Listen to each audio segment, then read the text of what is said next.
So you think you just landed on this video by accident? I want to tell you that you didn't. You're here because you need to hear this and you need to be encouraged.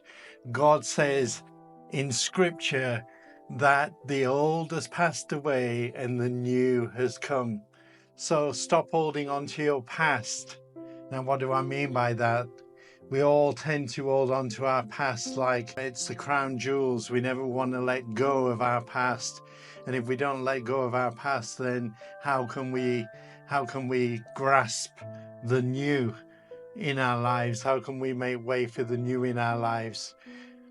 Stop holding on to the past, because your old is gone and your new is here. Now, many of us hold on to our past and never really want to let it go.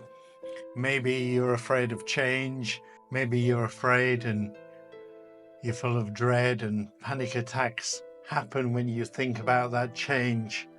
Maybe you've been stuck in your old ways too long, way too long, and you don't know how to change.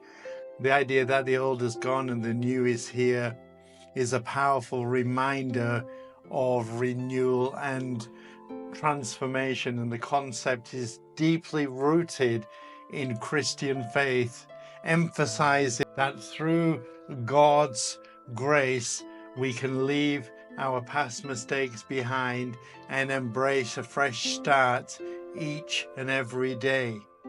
Now, I've got a few scriptures for you that I want to share with you, because these are very important scriptures and they will help you to let go of your past and move forward and receive the new that God has got for you. So the first scripture is from 2 Corinthians chapter 5 verse 17, and it says, "Therefore, if anyone is in Christ, the new creation has come, the old is gone, the new is here." And that was 2 Corinthians chapter 5 verse 17. And my second scripture is from Isaiah 43 verse 19, and it says, "See, I'm doing a new thing. Now it springs up. Do you not perceive it? I am making a way in the wilderness and streams in the wasteland." And then the last scripture for today is Revelation 21 verse 5, and it says, "He who is seated on the throne said, I am making everything new." Then he said, "Write it down, for these words are trustworthy and true." Every morning, every new sunrise, it is a reminder that we can start afresh, embrace the new day, a day full of hope. For God is always doing something new in all of our lives. God is always doing something new in all of our lives, and we need to let go of the past. We need to let go. You cannot move forward if you're holding on very tightly to the past. You've got to let it go. Let the past go and take hold, embrace the new. That's what you've got to do. If you hold on, how can you move forward? How can you receive the new gifts that God has got for you through His grace?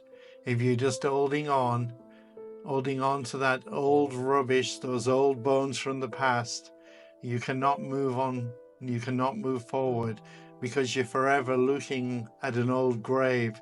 It's like when you visit the graveyard and you're looking at the tombstones. If you fixate yourself on the tombstones and never look anywhere else, that is what is happening to you right there and then, death. The past is old bones. It's like visiting an old grave, and we don't want that. You've got to put the past behind you and embrace the new through God's grace. He's got something new for you each and every day. So I want to give you that hope that you must let go, no matter how difficult it is, no matter if you're set in your old ways, long in the tooth, maybe even if you're afraid to let go. Don't be afraid, because God will help you through it each and every day, every step of the way. And you might be afraid of change. You might be getting those panic attacks at the thought of change. But once you do it, you will be free, because God's word sets us free, free indeed. And so just believe that God has got it all for you. God has got something wonderful for you just ahead of you, just one step away from you. But you've got to make that change by letting go of your past and embracing the new things for each and every day. And remember, the quote that I said was, every morning, every new sunrise is a reminder that we can start anew. So embrace the new day with hope, for God is always doing something new in our lives. Amen. Hallelujah. Praise God. And I want to thank you for spending time in God's Word and in fellowship with me at CloudChurch TV. And have a wonderful day, a wonderful week, a blessed Christmas season. And remember, Jesus is the reason for the season. Have a fantastic Christmas and a happy new year, blessed new year, full of hope, full of good promises, because God has got something new for you each and every day. God bless you all, and I'll see you on the next CloudChurch TV video. Bye for now. Bye-bye.